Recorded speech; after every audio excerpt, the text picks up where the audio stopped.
Have you ever wondered why we see ghosts? Maybe they have a message for us. Perhaps they're trapped somewhere between our world and theirs, oblivious to the fact that time has gone on without them. There have been tales of long-lost family members visiting us in our dreams and unexplainable coincidences that put a smile on your face. But for every heartwarming story of visits from the other side, there is a frightening account of an unwelcome presence that can send a chill down your spine. I could share a number of instances where I felt uneasy or even frightened by what I knew was an angry or negative spirit. However, the story I'm about to share is one that has cast a dark cloud over my nightmares for over 17 years. I can just short of guaranteeing that this story will force even the non-believers to check that dark corner before drifting off to dreamland. I was 11 years old the first time I saw her. My parents were away for the evening and I had ordered Scream on pay-per-view. I haven't watched a PPV movie in a long time, but back then it would play the movie on a 24-hour loop once ordered. Well into the second viewing, I got up from the couch to grab a drink from the kitchen. I was headed for the stairs when I saw a shadow out of the corner of my eye. Hesitating for a moment, I took a deep breath and continued toward the stairway. Returning to the basement, the air seemed ominous. The room seemed darker. As I relaxed on my seat to watch the rest of my movie before bed, I saw what appeared as a strange silhouette standing near the bathroom door. I focused my full sight on what I thought was there. I blinked and it was gone. Boy, was this movie giving me the creeps. Then I heard it, the soft whisper of a young girl at first, followed by a much louder command, "Let's play." Now, I have two older brothers, so I flipped on the light expecting to see them playing a trick on me with a flashlight and a tape recorder or something. These are the same brothers who used to hide a toy record player in my room blaring train sounds and throw me in with the lights off, holding the doorknob so I couldn't get out. Needless to say, teasing me during a horror movie would not have been above them. With the lights now on, I yelled, "Ben, Phil, stop it or I'm telling Mom." Silence. I figured I was just overtired. I curled up on the couch and felt my eyelids getting heavier as I finished watching my movie. Just before I drifted off, I heard Ben's bedroom door creak. I dismissed it, too tired to get myself worked up over nothing. I then got the sense something was watching me. I tried to shake it off, I just wanted to sleep. Finally, I heard something breathing heavily and slowly. At first I thought it was me and that I was psyching myself out, so I held my breath for a moment. Nothing. Swearing off slasher movies forever, I turned to face the back of the couch hoping that would help me get to sleep. "Can you play now?" The question came from lips that couldn't have been further than a few feet from the couch. Still turned, I yelled, "I'm gonna tell Mom if you guys don't leave me alone." Within seconds, Ben and Phil were at the landing by the back door. "What the hell are you screeching about?" Ben asked, he and Phil not the least bit concerned about the panic on my face. "If you guys don't stop, I'm telling Mom when she gets home." As I spoke, I knew there was no way they could have been both places at once. The realization that my brothers were upstairs all night left me cold. I stood up from the couch and quickly marched upstairs to my room, praying I could just fall asleep and put this whole thing behind me. Unfortunately, I wasn't so lucky. 30 minutes into my restless shuffling, I was alerted to the sound of my bedroom door opening ever so gently. Jolting upward from my bed and opening my eyes, I became frozen as I saw, in the corner, a young girl with long, black hair, around the age of 6, in a once white nightgown. She stared at me with dark, unblinking eyes and a wide smile. It was the kind of smile that you muster up for family picture day, in the sense I could tell it was for show. I began to open my mouth, hoping to scream or cry, anything that might scare her away. Before I could make my decision, she pulled her bony finger up to her still smiling mouth. "Shoo! Now it's my turn to hide." I yelled louder than I had ever yelled in my life. To my surprise, my mom came running into my room. "Honey, what's wrong?" she asked, as I darted my eyes between her and the now empty corner of my bedroom. I couldn't answer. Was it a nightmare? Was my mind playing tricks on me?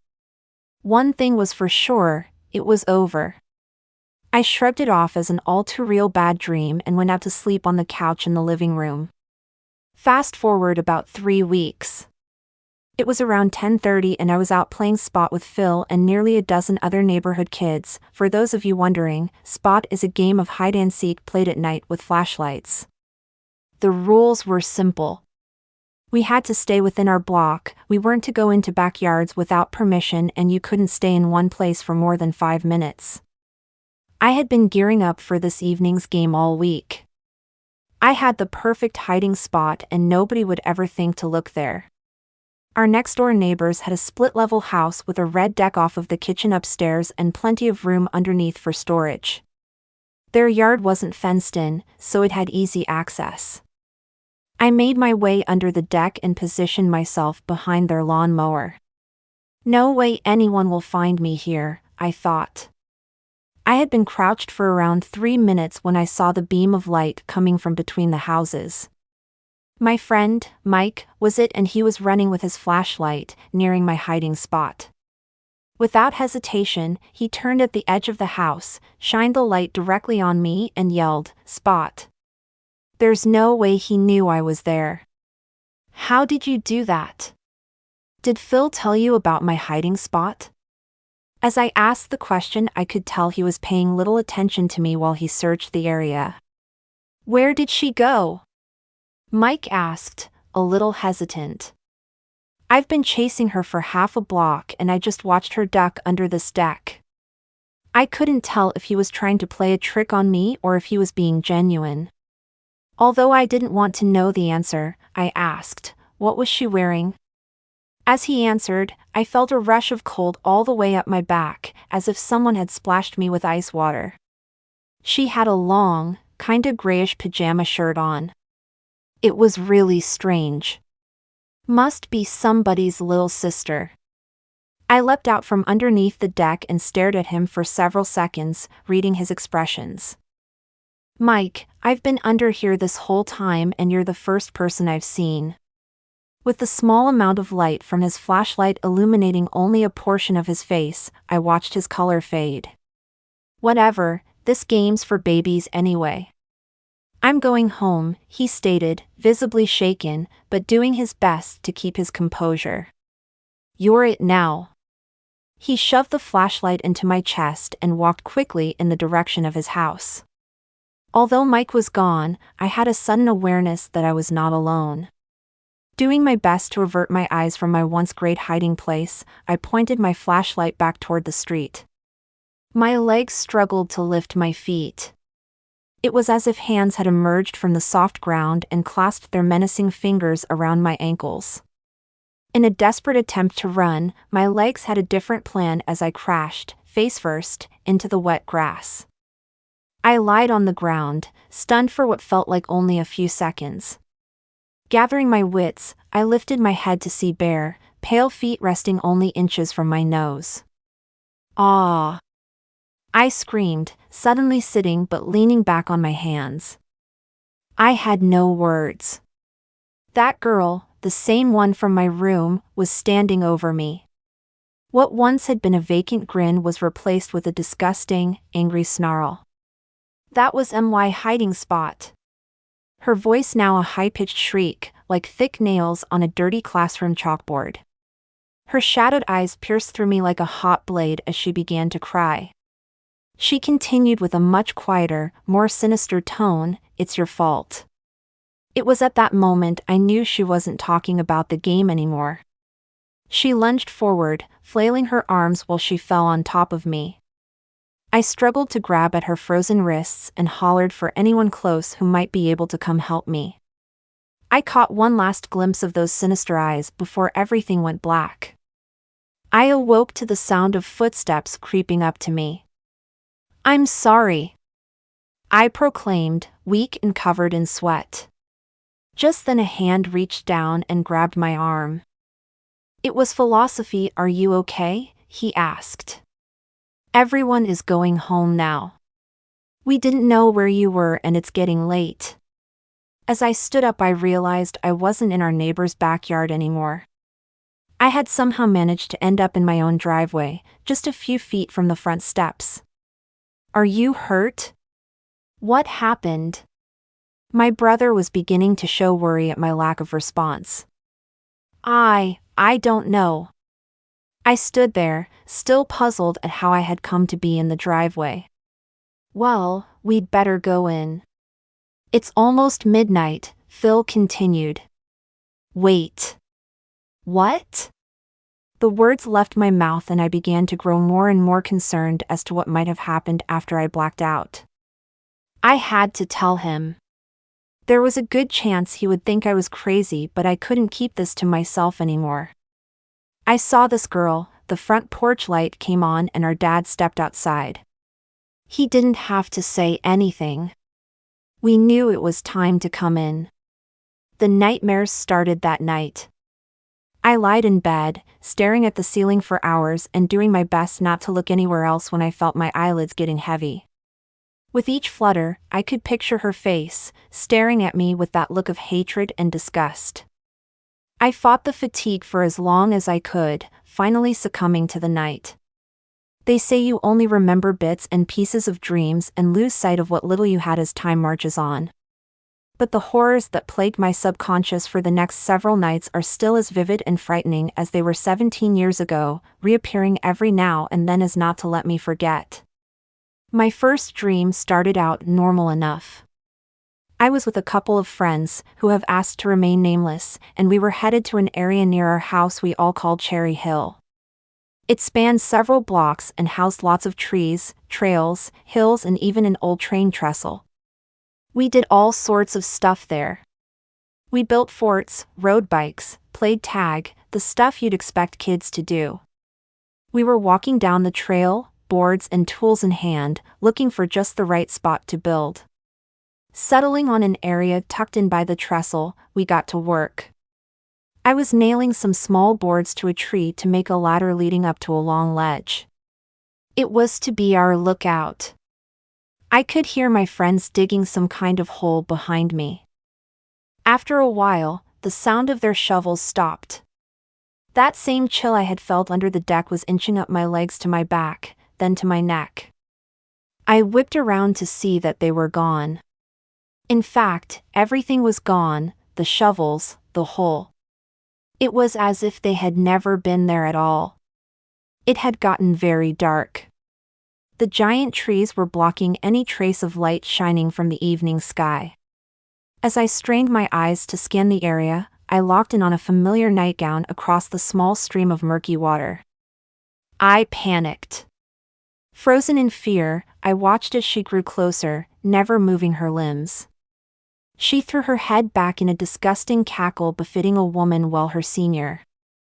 I closed my eyes, hoping that would somehow slow my pounding heartbeat. Silence. I wasn't ready to open my eyes. My mind was racing and I couldn't decide if I was awake or asleep. Before I had a chance to come to any conclusion, I felt a soft tug on my wrist. They're gone now. Will you play with me? It was that same soft voice I had heard in my basement. It wasn't creepy or angry. If I had to think of a word for it, I would say it almost sounded scary. No longer feeling threatened, I was ready to open my eyes. What a horrible mistake! She stood only inches from me, covered in blood but with no visible wounds. Through the gore I could see the frills of her gown, now torn and crimson. The more frightened I became, the more pleased she seemed with herself. Turning to run, I had made it only a few steps before tripping and crashing into the cold dirt. I had to compose myself. I sat up and glanced at the object that forced me to topple over. Oh my God, no, the words left my mouth as I stumbled back even further. There, laid out in a heaping mess, were my friends. Next to them was a shovel covered in blood and hair. She stood over the bodies, that menacing grin returning to her face, and she slowly brought her finger up to her lips. Shoo. I awoke on the living room couch. I know I fell asleep on my own bed, but with a history of sleepwalking I wasn't surprised.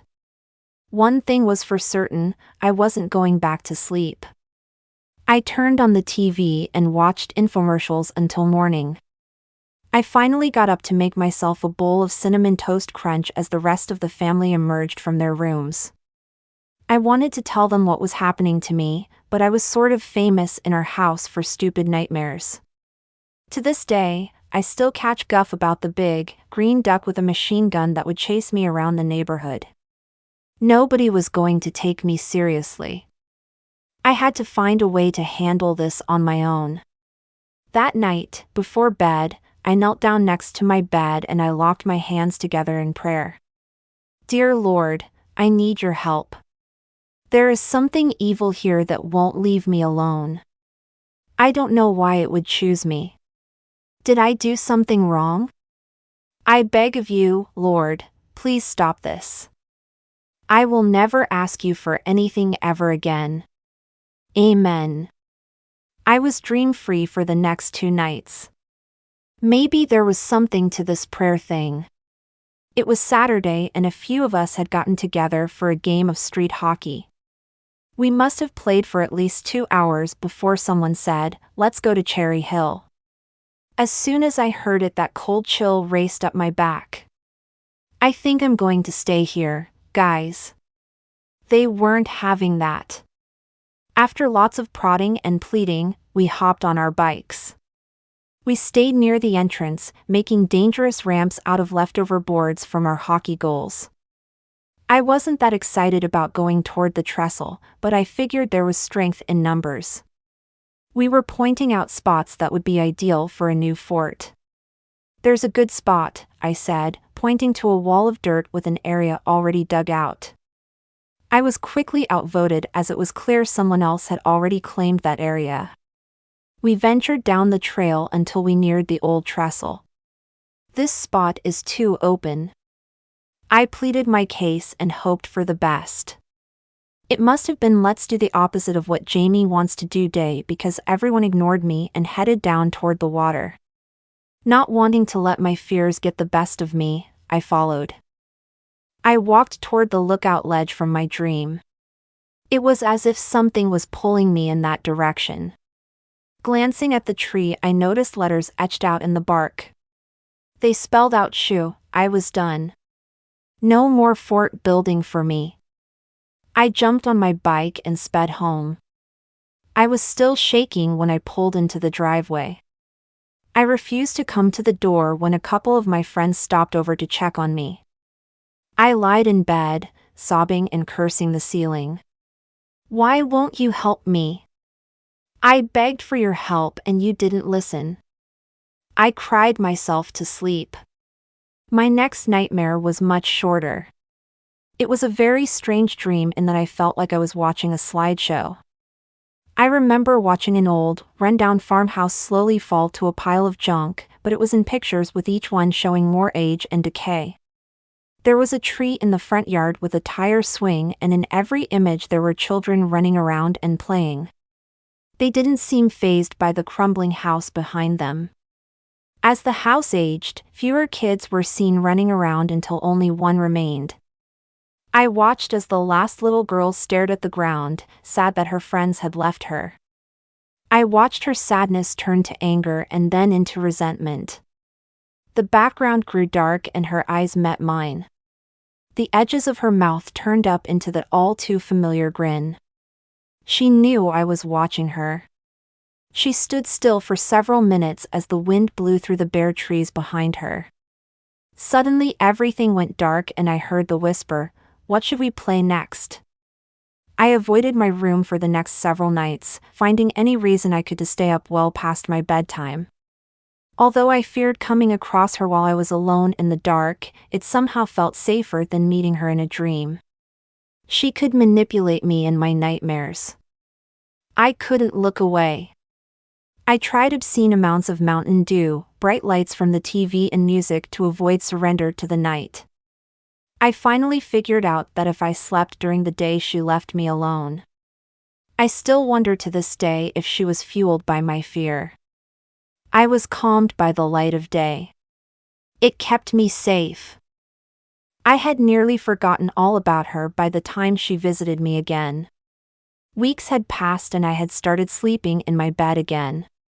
This final encounter was, by far, the creepiest. I consider this my final encounter because I truly believe any dreams since then have been residual, albeit terrifying.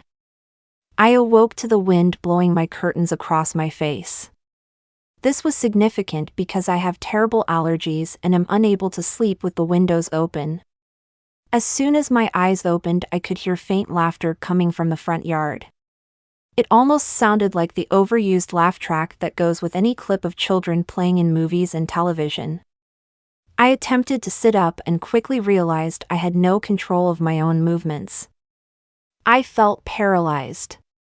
Before long, I was lifted out of bed and placed, standing on my bedroom floor. I began walking toward the window, still unable to move my own limbs. At the screen, I watched as this beautiful little girl skipped and sang through the grass without notice of the world around her. This time I didn't feel as if she knew I was there. Mesmerized for nearly a full minute, I finally snapped out of it to find I was no longer in my own room. From my surroundings, I could tell that this bedroom belonged to a girl. The walls were covered in bright pinks, purples, and yellows with tons of princess doll houses, Barbies, and dresses scattered along the floor and in the open closet.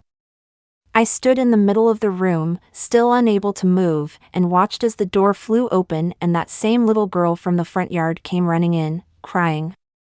When she dashed by me without looking, I didn't think that she could see me. Had I become a ghost? The girl jumped into the closet and her eyes locked onto mine. As footsteps grew louder down the hall, she looked at me, put her finger up to her mouth, and gave a soft shoo. Who was she hiding from? Why was she crying?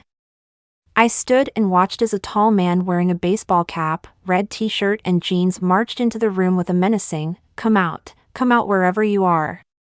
The little girl kept her stare on me as tears rolled down her face. I tried to ask him who he was looking for, but he didn't respond. Couldn't he see me? His tone quickly changed. Where the hell did that B******** H go? I still couldn't tell if he knew I was there, but I knew she must be hiding for a reason, so I decided to keep my mouth shut. He gave one last look around the room and left. I watched him walk down the hallway until I could no longer see him, and when I turned to the closet, she was gone. In the blink of an eye, all of the room's bright colors turned to shades of gray. I heard shouts coming from another room in the house. Without hesitation, I ran toward the screams. When I got into the living room, the little girl was lying on the floor. This time she was wearing that same nightgown from my earlier visions. The man in the ball cap was standing over her, and I could tell that she was uncomfortable. "Let's play a game, sweetie. It's called the quiet game." Although his words were sweet, I knew his intentions were anything but. She was terrified. Her eyes were telling a story of fear and sadness. I panicked. "Leave her alone!" I yelled the words as loudly as I could. I'm not sure what I was expecting to happen, but my shouts fell on deaf ears. It was no use. She turned again to look at me. I began to feel lightheaded, like I was losing oxygen. Everything went dark, but I could still hear the faint cries of a scared little girl. The cries were followed by wet, gurgling sounds, and that's when I heard the sound that still gives me chills as I write these words. As if he was right by my face, I heard the man whisper one last request, "Shoo." I woke up right after that and sobbed in my bed for what seemed like hours. Aside from the occasional nightmare, I haven't seen the little girl since. Although I haven't seen her, I still feel like she's around. I've spent time in libraries and news archives hoping to come across a story of a familiar missing girl, or maybe even something on the man in the cap. I believe my dream of the deteriorating house means the potential scene of the crime is long gone. I suppose it's best that I leave it be. But the question I fear will forever go unanswered is, was I just a kid with an overactive imagination, or was a frightened little girl reaching out for help that I failed to provide? Sweet dreams.